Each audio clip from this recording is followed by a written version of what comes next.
अभी मत्स्यजीवी समाज के मंत्री मेरे से आज मिलने आए थे और इनके अलावा मुझे 3 दिनों से लगातार फ़ोन से यह सूचना मिल रही है कि पूरे मत्स्यजीवी समाज के लिए जितना नुकसान मंत्री ने आज के कैबिनेट मंत्री ने किया उतना कभी मत्स्यजीवी समाज का नुकसान नहीं हुआ था। पहली बार यह हुआ कि यह ऑनलाइन आवेदन हो रहा है। जब मैंने सहकारिता मंत्रालय से पूछा कि आप परंपरागत मत्स्यजीवी लिखा हुआ है तो आप ओपन आवेदन कैसे कर रहे हैं, तो उन्होंने कहा कि मैं पशुपालन और मत्स्यजीवी मंत्रालय में 5 चिट्ठियां दे चुका हूं और मैं कल वो रखूंगा भी आप सबों के सामने, जिसमें उन्होंने कहा था क्योंकि मछुआ कोऑपरेटिव सोसाइटी में एक है कि जो मेंबर बनेंगे वह परंपरागत मत्स्यजीवी समाज के होने चाहिए। और सहकारिता मंत्री जी ने कहा कि मैं पशुपालन और मत्स्यजीवी मंत्री को 5 चिट्ठियां लिख चुका हूं कि परंपरागत मत्स्यजीवी समाज कौन कौन है, कृपया कर मुझे उसकी लिखित जानकारी दी जाए। और आज तक उसकी सूची नहीं दी गई और इसलिए जाहिर बात है कि अगर मत्स्यजीवी मंत्रालय यह नहीं बताएगा कि परंपरागत मत्स्यजीवी समाज कौन कौन है तो यह ओपन रहेगा। दूसरा जो इन सबों को सबसे ज़्यादा नुकसान है किया गया है कि पहली बार यह हुआ है कि मत्स्यजीवी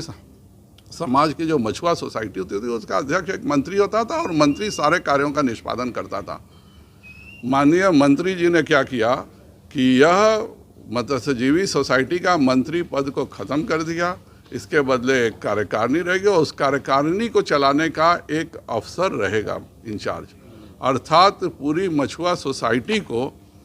उनके आपस के बीच में न दे करके एक अफसर उसका मालिक रहेगा। इसकी बहुत मैं भर्त्सना करता हूं और मैं तुरंत अनुरोध करता हूं इस पर वह कार्रवाई करें, नहीं तो उन पर मैं कार्रवाई करूंगा। मैं ये चीज़ें जो उन्होंने किया है मत्स्यजीवी समाज के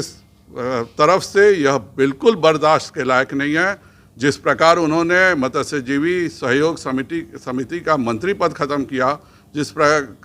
का नोटिस निकाला है, जिस प्रकार उन्होंने मत्स्यजीवी समाज में यह कर दिया कि भाई परंपरागत मत्स्यजीवी जब सहकारिता भेज रही है कि हमको बताइए कौन कौन समाज परंपरागत मत्स्यजीवी है, और आज तक उन सभी समाज के व्यक्तियों का उन कौन कौन समाज परंपरागत मछुआ मारते हैं उसके समाजों का नाम, क्योंकि यह कोई एक समाज नहीं है, ये केवल निषाद भी हैं, केवट भी हैं, बिंद भी हैं, केवरत भी हैं, भागलपुर के साइड मंडल भी हैं, कुछ दुनिया भी हैं, जो सब ये लोग मछली का काम करते हैं। इसलिए यह लिस्ट की बात पशुपालन और मत्स्यजीवी कैबिनेट मंत्री को देना था, अगर वह आज तक एक साजिश के तहत नहीं दिए हैं, क्योंकि उनसे बेचारे ये गरीब मछुआरे जो मंत्री हैं इनसे